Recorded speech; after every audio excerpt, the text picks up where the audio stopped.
Grand-père, aujourd'hui à l'école, mon enseignant nous a parlé des inondations. C'est quoi une inondation? C'est ce qui se produit quand il y a tellement d'eau que ça fait déborder un cours d'eau. Comme quand je mets trop d'eau dans mon bain? Oui, c'est un peu comme ça. Mais en fait, les inondations, ça se produit à cause des ondes de tempête, ou lorsqu'il y a des pluies très fortes, ou lorsqu'il y a une fonte rapide de la neige et de la glace. Mon enseignante a dit que les inondations peuvent avoir des conséquences désastreuses. Oui, ça c'est vrai. Peut-être qu'on peut aller au parc, on en parlera en chemin.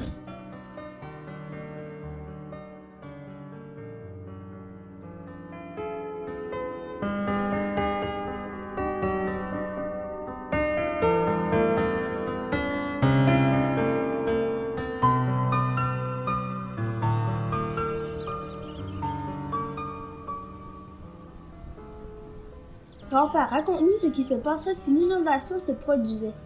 Oui, dis-nous. Bien, vous voyez ce marais? Il serait recouvert d'eau. Ce marais nous protège contre les inondations, car il agit un peu comme une éponge. Nous n'avons donc pas la crainte, car nous vivons près d'un marais. Ce n'est pas aussi simple que ça. À cause de l'eau et de la glace qui seraient dans les marais, il est possible que le marais serait détruit. Ce serait vraiment dommage pour l'habitat naturel des animaux qui y habitent, comme les poissons et les oiseaux, car ils s'y reproduisent et s'y nourrissent.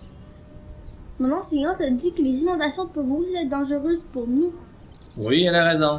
L'eau peut détruire les routes, casser des poteaux électriques, causer des pannes de courant.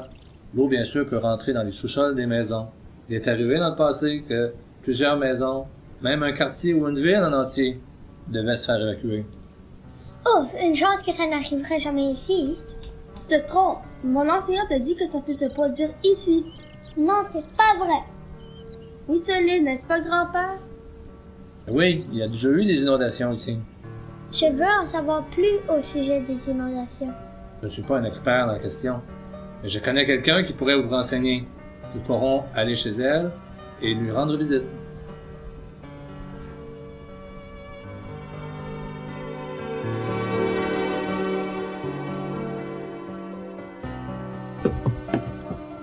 C'est ici.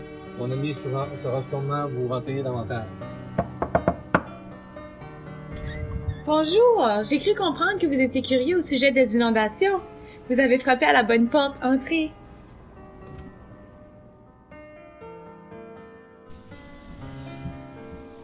Eh bien, que voulez-vous savoir? Quels sont les inconvénients d'une inondation? Il y en a plusieurs. Premièrement, les inondations ont beaucoup d'effets négatifs sur l'économie locale. Les agriculteurs perdent des terres fertiles et les pêcheurs ne peuvent pas pêcher sur leur quai est détruit. Les marchands aussi souffrent beaucoup. Quand leur marchandise est ruinée et leur commerce endommagé, ils ne font aucun profit. Moi, je ne trouvais pas, donc je n'ai rien à craindre des inondations. Bien au contraire. L'eau sale de l'inondation peut contaminer l'eau potable. C'est pourquoi plusieurs personnes tombent malades suite à une inondation. Aussi, l'eau salée de la mer peut se mélanger à l'eau que l'on boit et faire en sorte que nous n'avons plus d'eau à boire. J'ai des amis qui ont perdu des souvenirs d'enfance parce qu'ils étaient dans le sous-sol puis qu'il y a eu une inondation. C'est vraiment dommage parce que ces souvenirs-là ne peuvent pas être remplacés. C'est triste. Ça fait une période très difficile pour eux. Ils ont dû quitter la maison parce que l'électricité avait été coupée. Et puis, ils ont même perdu un ami qui s'était noyé. Les inondations sont des périodes très difficiles pour plusieurs. Les pertes de matériel sont élevées, les documents importants et les assurances sont perdus, les meubles, les commerces et les maisons peuvent être endommagés et même parfois complètement détruits. Aussi, certaines écoles doivent fermer et il arrive que les élèves doivent terminer leur année scolaire dans une autre école. Oh non, moi je ne veux pas changer d'école. Est-ce qu'on peut faire quelque chose pour se préparer pour les inondations?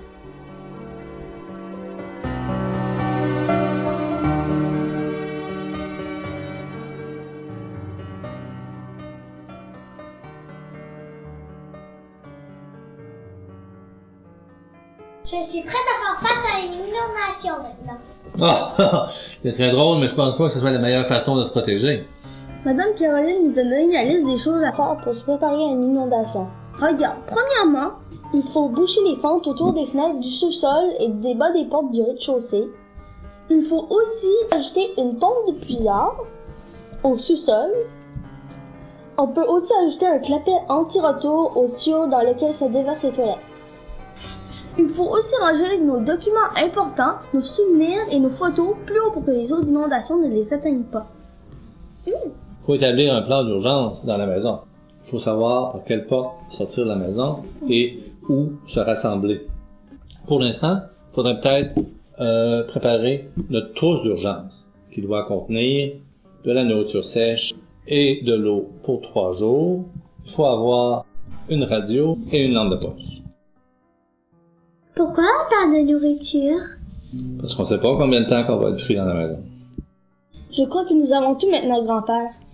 Maintenant, ce que je vais faire, je vais aller en bas chercher les documents importants et puis on va les mettre dans une boîte étanche qu'on va pouvoir rajouter à notre trousse.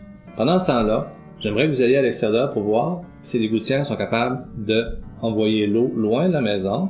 Regardez aussi si nous avons des sacs de sable qu'on pourrait mettre autour de la maison pour empêcher l'eau d'entrer dans le sous-sol s'il y avait une inondation.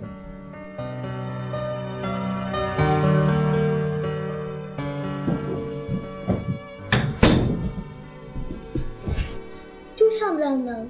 Nous avons trouvé des sacs de sable derrière la remise. Excellent!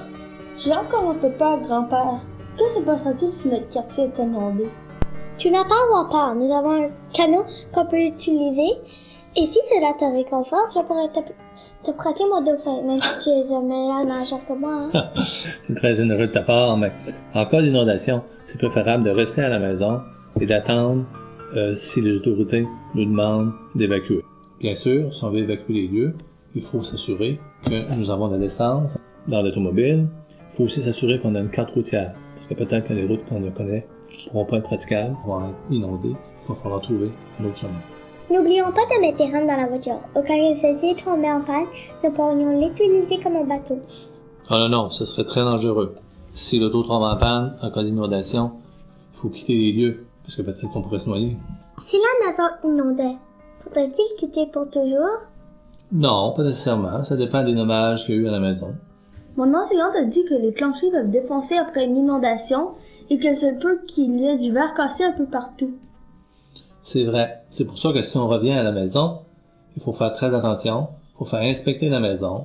Par exemple, un électricien va venir, va regarder si les fils électriques sont encore corrects et si les appareils électriques sont encore corrects. Il faut aussi faire vérifier si l'eau est encore potable. Et il est bon de prendre des photos aussi, parce que les assurances vont dédommager pour les dommages que l'inondation a produits. J'espère que cela n'arrivera jamais ici. Et si cela se produisait, je suis prêt à y faire face. Merci, grand-père, de nous avoir aidé à nous préparer. Oui, merci. Ça me fait plaisir. J'ai appris beaucoup de choses ici, pareil comme vous autres. Il fait beau dehors. On va aller jouer dehors, OK? C'est ça.